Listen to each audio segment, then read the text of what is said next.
எவ்வளோ அழுக்கான கரை பிடிச்ச பூஜை பாத்திரமாக இருந்தாலும் நொடி பொழுதில் கை வலிக்காமல் ஈஸியாக நம்ம பளபளப்பாக புத்தம் புதுசு மாதிரி மாற்றிடலாம் ஃப்ரெண்ட்ஸ். அதுக்காக நம்ம பீதாம்பரி, பேக்கிங் சோடா, வினிகர், புளி, தக்காளி, படிகாரம், லெமன், சால்ட் இதெல்லாம் நம்ம எடுக்க போகிறதில்ல. நம்ம ஒரு பொருளை வச்சு ஈஸியாக நம்ம க்ளீன் பண்ணி எடுத்துக்கலாம். அதுக்கான பொருள் என்ன அப்படின்னு சொல்லி பாருங்கள். இதை ஃபஸ்ட்டு நம்ம பூஜைக்கெலாம் யூஸ் பண்ணுற பஞ்சபாத்திரம் அப்படின்னு சொல்லுவாங்க இல்லையா, அது எங்கள் வீட்டில் கொஞ்சம் அதை விளக்க முடியாத ஒரு மாதம் சூழ்நிலையாக ஆயிடுச்சு. அதனால் ஒரு மாதம் கழித்து தான் அதை விளக்கணும் அப்படின்ற மாதிரி சொல்லிட்டாங்க. அதனால் ஒரு மாதம் நான் வச்சுட்டதுனால இந்த ஸ்டேஜில் ஆயிடுச்சு.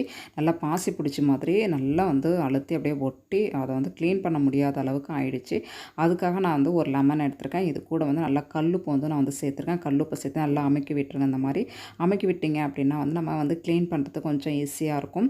நம்ம இதை வச்சு மட்டும் நம்ம க்ளீன் பண்ண போகிறது கிடையாது. வீடியோ ஸ்கிப் பண்ணாமல் கடைசி வர பாருங்கள். அப்போ தான் நான் என்ன சொல்ல வரேன் அப்படின்னு சொல்லி உங்களுக்கு புரியும். நான் லைட்டாக தான் உங்களுக்கு ப்ரெஸ் பண்ணுறேன். இந்த மாதிரி செம்பு பாத்திரம் அப்படின்னாவே நம்ம லெமன், சால்ட் எடுத்து இந்த மாதிரி க்ளீன் பண்ணோம் அப்படின்னாவே நல்லா பளிச்சுன்னு இருக்கும். இதே நார்மலான நம்ம பாத்திரம் ஒரு வாரத்துக்கு ஒரு டைம் நம்ம க்ளீன் பண்ணுறோம் அப்படின்னா ஈஸியாக க்ளீன் பண்ணிடலாம். நான் இது ஒரு மாதம் நான் க்ளீன் பண்ணவே இல்லை. இதை க்ளீன் பண்ணுறது ரொம்பவே கஷ்டமாக தான் இருந்துச்சு. இருந்தாலும் உங்களுக்கு லைவாக தான் நான் காமிச்சிட்ருக்கேன். கொஞ்சம் கூட எங்கேயுமே நான் ஸ்கிப் பண்ணலை. ஓரளவு தான் நான் தேய்ச்சிட்ருக்கேன். இருந்தாலும் பார்த்திங்கன்னா ஓரளவு தான் அது க்ளீன் ஆகுது. அதில் க்ளீன் ஆகலை.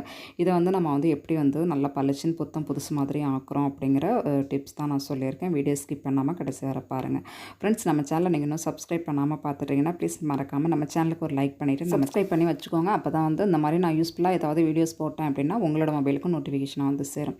இப்போது லெமன் எடுத்து நம்ம ஃபுல்லாகவே அந்த பஞ்சபாத்திரம் ஃபுல்லாகவே நம்ம அழகாக இந்த மாதிரி தேய்ச்சி விட்டுடலாம். அப்படியே அந்த லெமன்லேயும் சால்ட்லேயுமே ஒரு 5 நிமிஷம் அப்படியே ஊற விட்டுருங்க. அந்த லெமனும் சால்ட்டும் ஒன்று சேர்ந்து நல்ல ஒரு ரியாக்ஷன் ஆகி அப்படி ஊறி நமக்கு கலண்டு வந்துடும். இந்த மாதிரி ஒரு நல்ல ஸ்பூன் எடுத்துக்கோங்க. ஏன்னா டேரெக்டாக நம்ம லெமனில் வச்சு நம்ம க்ளீன் பண்ணோம் அப்படின்னா கண்டிப்பாக க்ளீன் பண்ணவே முடியாது ஃப்ரெண்ட்ஸ். ஏன்னா அந்த லெமனோட லிக்யூடும் அந்த சால்ட்டும் நமக்கு நல்லா அது ஊறுறதுக்கு கொஞ்சம் ஈஸியாக இருக்கும். அதனால் நம்ம அப்ளை பண்ணி ஒரு 10 நிமிஷம் அப்படியே நான் ஊற விட்டுட்டேன். ஊற வச்சதுக்கப்புறமா இந்த மாதிரி உங்கள்கிட்ட எந்த ஸ்பூன் இருந்தாலும் அந்த ஸ்பூனை எடுத்து நான் எப்படி வீடியோவில் காமிச்சிருக்கேன் ஃப்ரெண்ட்ஸ், அதே மாதிரி நல்லா சுரண்டி எடுத்துக்கோங்க. இந்த மாதிரி சுரண்டி எடுக்கும் போது அதில் இருக்கிற அந்த ஒட்டிகிட்டு இருக்கிற அந்த பச்சை பிடிச்ச பாசி ஃபுல்லாகவே ஈஸியாக வந்துடும். இந்த மாதிரி வந்ததுக்கு அப்புறமும் பார்த்திங்கன்னா அங்கங்கே திட்டுத்திட்டாக ஒரு மாதிரி கருப்பு பிடிஞ்ச மாதிரி கரை இருக்க தான் செய்யுது. அதை எப்படி சூப்பராக க்ளீன் பண்ணுறோம் அப்படின்னு பாருங்கள். ஃப்ரெண்ட்ஸ், இந்த டிப் பிடிச்சிருந்துச்சுன்னா மறக்காமல் நம்ம சேனலுக்கு ஒரு லைக் பண்ணுங்கள். இப்போது அழகாக சுரண்டி எடுத்தாச்சு. இதுக்கப்புறம் என்ன பண்ண போகிறோம் அப்படின்னு பார்த்தீங்கன்னா, அழகாக இந்த தண்ணியை பாருங்கள் எந்த அளவு பச்சையாக நேரமே மாறி போயிடுச்சு. இன்னொரு டைம் நல்லா ஸ்பூன் வச்சு இந்த மாதிரி சுரண்டி எடுத்துக்கோங்க. நல்லா சுரண்டி எடுத்ததுக்கப்புறமா நம்ம ஏதாவது புது ஸ்க்ரப்பர் வச்சுருந்தோம் அப்படின்னா சில்வர் ஸ்க்ரப்பர் இருந்தாலும் எடுத்துக்கோங்க. அப்படி இல்லைனா நார்மல் இந்த பச்சை ஸ்க்ரப்பர் இருக்கு இல்லையா, அதை வச்சு நம்ம தேய்ச்சி க்ளீன் பண்ணும்போது நல்லா பளிச்சுன்னு இருக்கும். நார்மலாக நம்ம லெமனை வச்சு க்ளீன் பண்ணால் ஒரு மாதிரி வளவளப்பு தன்மையாக இருக்கும். அதில் ஒரு ஸ்டிஃபாக நம்ம பிடிச்சி அதை விளக்க முடியாது.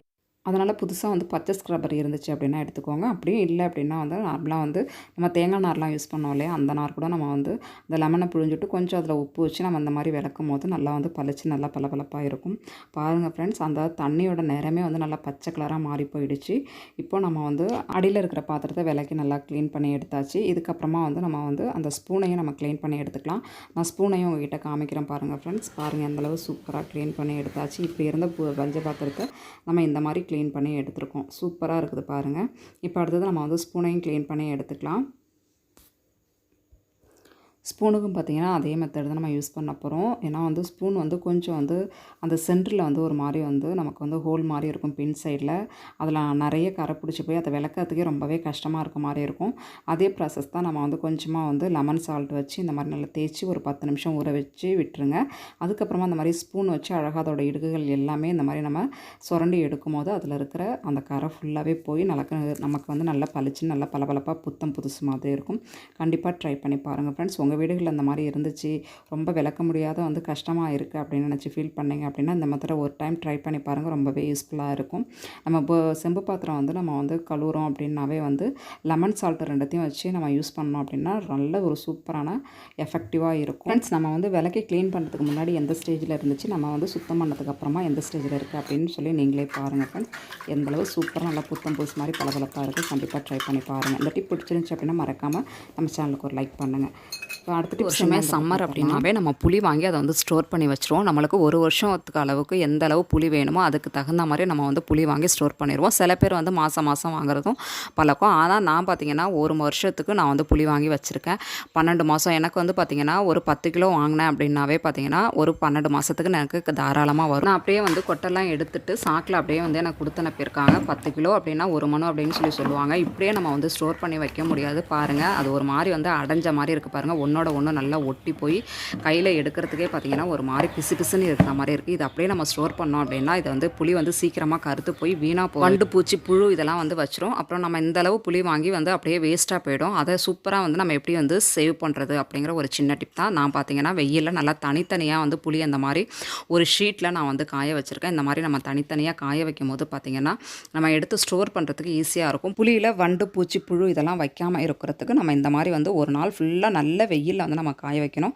நான் காய வைக்கும் போது நான் வந்து செக் பண்ணதில் இந்த அளவு பார்த்திங்கன்னா கொட்டை வந்து தங்கியிருக்கு. இதோடு வந்து நம்ம காய வச்சு ஸ்டோர் பண்ணி வச்சிட்டோம் அப்படின்னா அந்த கொட்டை மூலியமாக பார்த்திங்கன்னா நிறைய வந்து பூச்சி புழு இதெல்லாம் வந்து வச்சிரும். அதனால் நம்ம அழகாக அதை வந்து பொறுக்கி எடுத்துரும். நம்ம அந்த கொட்டையோடு ஸ்டோர் பண்ணிட்டோம் அப்படின்னா அந்த கொட்டை மூலியமாக பார்த்திங்கன்னா பூச்சி வச்சு அந்த புளியை பார்த்திங்கன்னா சீக்கிரமாக வீணாக எப்படி தான் அவங்க வந்து புளி வந்து நமக்கு வந்து க்ளீன் பண்ணி கொடுத்தாலுமே நம்ம ஒரு டைம் அதை நல்லா செக் பண்ணிவிட்டு வெயிலில் காய வச்சு அழகாக பதப்படுத்தி நம்ம வைக்கும் போது பார்த்திங்கன்னா 10 மாதம் இருந்தாலும் சரி 12 மாதம் இருந்தாலும் பார்த்திங்கன்னா நமக்கு புளி வந்து நல்லா சூப்பராக வந்து நம்ம வந்து அந்த நிறம் மாறாமல் வந்து கருத்து போகாமல் பூச்சி புழு வண்டு இதெல்லாம் வைக்காமல் நம்ம வந்து அழகாக ஸ்டோர் பண்ணி வச்சுக்கலாம். இப்போ பார்த்திங்கன்னா நான் வந்து நல்லா காய வச்சு எடுத்துருவேன். இதுக்கப்புறம் ஒரு ப்ராசஸ் பண்ண போகிறோம். நம்ம இப்படியே வந்து புளியை வச்சாலும் பார்த்திங்கன்னா அது அந்தளவு நம்ம காய வச்சதுக்கான ஒரு பலனே இல்லாமல் மறுபடியும் வந்து ஒரு மாதிரி அடைஞ்ச மாதிரியும் ஆகிடும்.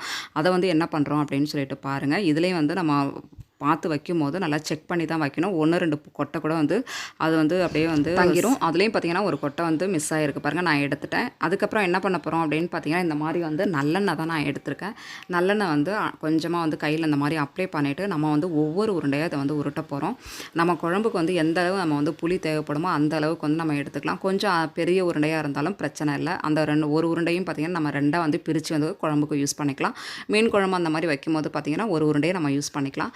நான் எப்படி வந்து வீடியோவில் காமிச்சிருக்கேன் அதே மாதிரி பார்த்திங்கன்னா ஒரு உருண்டையும் நம்ம உருட்டி அழகாக கொஞ்சம் எண்ணெய் வச்சு கொஞ்சம் எண்ணெய் வச்சோம் அப்படின்னாவே ஒரு 10 உருண்டை வந்து நம்ம உருட்டிடலாம். அந்த மாதிரி நம்ம உருட்டி அழகாக வந்து நம்ம வந்து சேவ் பண்ணி வச்சுக்கலாம். நான் வந்து வீடியோவில் வந்து காமிச்சிருக்கேன் பாருங்கள். அதே சைஸுக்கு இந்த மாதிரி உருட்டி எடுத்துக்கோங்க.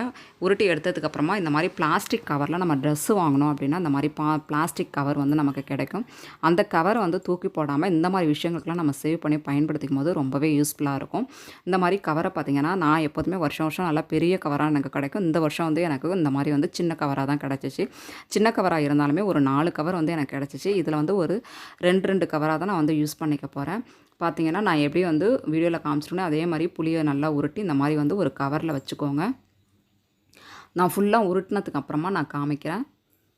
நான் எப்போதுமே பக்கெட்டில் தான் வந்து அதெல்லாம் சேவ் பண்ணி வைக்குவேன். உங்களுக்கு எது விருப்பமோ அதுக்கு தகுந்த மாதிரி ஏதாவது ஒரு பொருளில் நீங்கள் சேவ் பண்ணி வச்சுக்கோங்க. எனக்கு இது வரைக்கும் வந்து பக்கெட்டில் வைக்கிறதுனால எதுவுமே ஆகிறதுல நல்லா தான் இருக்குது.